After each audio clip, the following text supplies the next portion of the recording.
El jugador del que vamos a hablar era un líder silencioso, un jugador infravalorado que aportaba mucho a su equipo, un delantero que marcaba goles a un toque, de movimientos fabulosos y remates de ensueño. Pauleta fue una leyenda incomprendida, sobre todo en su país, ya que ni superar a Eusebio le sirvió para ganarse el cariño de los suyos. Siempre criticado y menospreciado, pero Pauleta jamás se vino abajo, continuó bailando al ritmo del gol. Su miedo a salir de casa lastró su carrera, y quizás a nivel de títulos no haya sido lo que soñó de niño, pero sin lugar a dudas, su fútbol nos hizo vibrar. Relájate y disfruta, porque vamos a deleitarnos con Pauleta, la leyenda jamás reconocida. Face à Frédéric Déhu, Pauleta dans la surface d'affaire. Oh le but exceptionnel encore une fois face à un Barthez maudit devant le Portugais. Pedro Miguel Pauleta. Pedro Miguel Carreiro nació el 28 de abril de 1973 en las Azores, Islas Portuguesas. Pese a que en aquella zona no se respiraba mucho fútbol, al pequeño Pauleta siempre le había gustado, así que aprendió a jugar en las inferiores del Santa Clara, club de su pueblo. Allí destacaba por su velocidad y desborde, pero sobre todo por su don para el gol. Esto hizo que en julio del 89 el juvenil del Oporto decidiera ficharlo. Pauleta llegaba allí con tan solo 17 años, pero lamentablemente tuvo que regresar a su tierra. Tan solo aguantó 6 meses fuera de su casa, echaba de menos su hogar, así que regresó al Santa Clara. Fue por este miedo a abandonar su tierra que permaneció hasta verano del 95 jugando en equipos de las Azores, siendo la tercera división portuguesa la máxima categoría en la que el talentoso Pauleta pudo jugar. Siempre era el mejor en todos los equipos en los que jugaba, pero sabía que si quería cumplir su sueño tenía que abandonar las Azores, así que en julio del 95 decidió fichar por el Estoril Praia, club de la primera división portuguesa. De esta forma, ya con 22 años, Pauleta cumplía su sueño, ser futbolista profesional. El club era muy humilde, pero gracias a los 19 goles de Pauleta pudieron salvar la categoría. Como delantero centro se salió, y esto hizo que el Salamanca decidiera hacerse con él. Pauleta llegó al Elmántico en el verano del 96. El club acababa de descender a segunda división, y Pauleta y Michel Salgado llegaban como la gran esperanza del equipo. Andoni Goicoechea le dio mucha confianza en la delantera, el equipo jugaba para él, y el portugués era la punta de la lanza, ya que con 19 goles se convirtió en el máximo goleador de segunda. Además de eso, metió al equipo en segunda posición, regresando de esta forma a la máxima categoría española. Ya en su segunda temporada en Salamanca, Pauleta debutaría en la máxima categoría española, y lo hacía junto a 7 portugueses más. Esto hizo que estuviera muy cómodo y volviera a ofrecer otro gran rendimiento. Con el 21 en la espalda, se encargó de anotar 14 goles, tantos con los que lograría la permanencia del club salamantino. Pero no solo eso, ya que en las últimas jornadas dejó partidazos increíbles, como un doblete ante el FC Barcelona para certificar la permanencia. Tras esas 2 campañas en el Elmántico y ya en verano del 98, el Depor pagó 6 millones de euros para hacerse con la estrella portuguesa. En Riazor tenían muchas expectativas puestas en él, y lo cierto es que el portugués no pudo cumplir con todas ellas. Lo cierto es que la competencia era muy grande. Roy Mackay y el Turu Flores muchas veces lo desplazaron al banquillo. Además de eso, tuvo varias lesiones en el muslo, pero aún así, el aporte a nivel goleador de Pauleta no fue malo. 21 goles en sus 2 temporadas en Riazor le sirvieron para convertirse en un jugador muy querido allí, pero sobre todo, para conquistar su primer título, la Liga Española. Este lo lograron en el 99-2000, donde tras una competición de infarto, los Girureta lograron imponerse al Barça. Ya en verano del 2000, Pauleta disputaría su primera competición con Portugal, la Eurocopa. El Águila de las Azores, como le apodaron en Salamanca, llegó medio lesionado a aquella competición, y eso hizo que tan solo pudiera jugar un partido. Pese a ser la revelación de la competición, los lusos terminaron cayendo en semifinales por 2-1 ante la posterior campeona, Francia. Tras la eliminación regresaría a Galicia, pero no por mucho tiempo.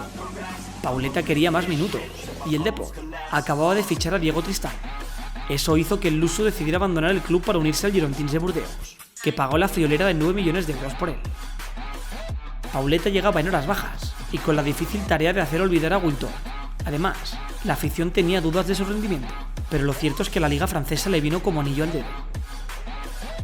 En su debut ante el Nantes, se dio a conocer con un hat-trick. La afición del Girondins de Burdeos alucinaba y decían que era muy frío y muy habilidoso de cara a portería. Decían que ese delantero les iba a dar muchas alegrías. A partir de ese momento, sus 2 temporadas con el Depor quedaron atrás e inmediatamente recuperó su nivel goleador. Allí permaneció 3 campañas, en las que lideró al equipo. 65 goles en 98 partidos, lo convirtieron en el máximo goleador de la liga francesa en la 2001-2002, además de lograr un milagro, conquistar un trofeo con el Girondins, la Copa de la Liga. Junto a jugadores como Dorasso y Dugarry, hicieron una temporada increíble, donde tras vencer al Lorient por 3-0 en la final con doblete de Pauleta, se proclamarían campeones de Francia. Su paso por Burdeos estaba siendo increíble, pero no solo destacaría con su club, ya que en verano del 2002 también lo haría con su país en el Mundial de Corea y Japón. En el segundo partido de grupos ante Polonia anotó un hat-trick para darle la victoria a los lusos, pero lamentablemente esos goles no servirían de nada, ya que las derrotas ante Estados Unidos y Corea terminaron condenando a Portugal a caer eliminados a primeras de cambio. Ya de vuelta a nivel de clubes, y tras esas 3 temporadas increíbles en Burdeos, en julio del 2003 el Paris Saint-Germain pagó 11 millones de euros para hacerse con el goleador, siendo este el fichaje estrella de los de la capital. Al Parque de los Príncipes llegó con 30 años, pero la edad no fue un impedimento para que continuara marcando goles. Sus remates al primer toque, su intensidad y su golpeo de cabeza continuó siendo su fuerte.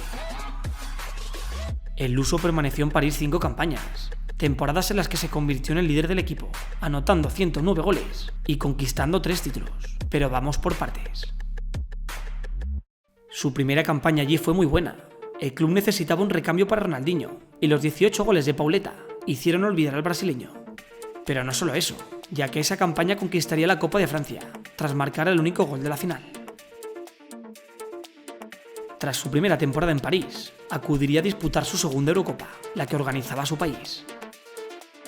Las expectativas eran muy altas, llegaban con grandes jugadores como Figo y Cristiano Ronaldo. Además de eso, al ser los anfitriones, tenían muchas ganas de ganar el torneo. Pese a la gran competencia que había en la delantera, Pauleta fue muy importante y tuvo minutos en todos los partidos. Allí los lusos hicieron una gran fase de grupos, donde tras eliminar a Inglaterra en los cuartos y a los Países Bajos en semis, se plantaron en la gran final. Allí se encontraron ante la sorpresa del torneo, Grecia, donde para sorpresa de todos, perdieron por 1-0 con el único tanto de Charisteas. Esa derrota fue terrible, nadie esperaba que Portugal perdiera la final, y Pauleta regresó a Francia muy decepcionado. Tras la Eurocopa iniciaría su segunda campaña en París, y lo cierto es que esta no sería tan buena. Eliminados en Champions y un 9º puesto en Liga condenaron a los parisinos a una temporada en blanco. Además de eso, con la selección comenzó a recibir críticas. Pese a haber superado a Eusebio como máximo goleador luso, no terminaba de tener feeling con los aficionados, y eso era un problema. Ya en verano del 2005, iniciaría su tercera campaña allí, pero el equipo seguía sin funcionar. En Liga no lograban dar el nivel, pero al menos esa temporada lograrían conquistar un nuevo título, la Copa de Francia, trofeo que valió el doble, porque lo lograron tras vencer en la final a su gran rival, el Marsella. La alegría fue tremenda, pero sobre todo para Pauleta, ya que marcó en la final y levantó su primer título como capitán del equipo. Tras ese trofeo, en verano del 2006 disputaría su segundo y último mundial con Portugal, el de Alemania. Un gol ante Angola y una asistencia ante Irán fue su aportación en fase de grupos. Ya en octavos se eliminaron a los Países Bajos y en cuartos a Inglaterra en penaltis. Lamentablemente en semis perdieron ante Francia por 1-0, poniendo punto final al sueño del Águila de las Azores. Tras esa decepción, y ya con 33 años, Pauleta regresaría a Francia para disputar sus 2 últimas temporadas con el PSG, y lo cierto es que fueron terroríficas. Tanto la 2006-2007 como la 2007-2008 salvaron la categoría en las últimas jornadas. La afición estaba muy enfadada, ya que el club daba pena. De hecho, el único hilo de luz fueron los 35 goles de Pauleta durante esas 2 temporadas, que le valieron para mantener la categoría y conquistar una nueva Copa de la Liga. Ya en verano del 2008, y tras 5 temporadas en París, Pauleta decidió colgar las botas. La afición lo quería muchísimo, así que su despedida fue muy emocionante. Pauleta no pudo contener las lágrimas, ya que a la edad de 35 años decidió que era hora de poner sus goles a descansar. Esta ha sido la historia de Pauleta, un jugador que a pesar de sus increíbles datos, siempre fue discutido, sobre todo en su país, ya que con 47 goles es el segundo máximo goleador en la historia de Portugal, tan solo por detrás de Cristiano Ronaldo. Un jugador que sin lugar a dudas jamás fue profeta en su tierra, pero que tuvo el talento para serlo.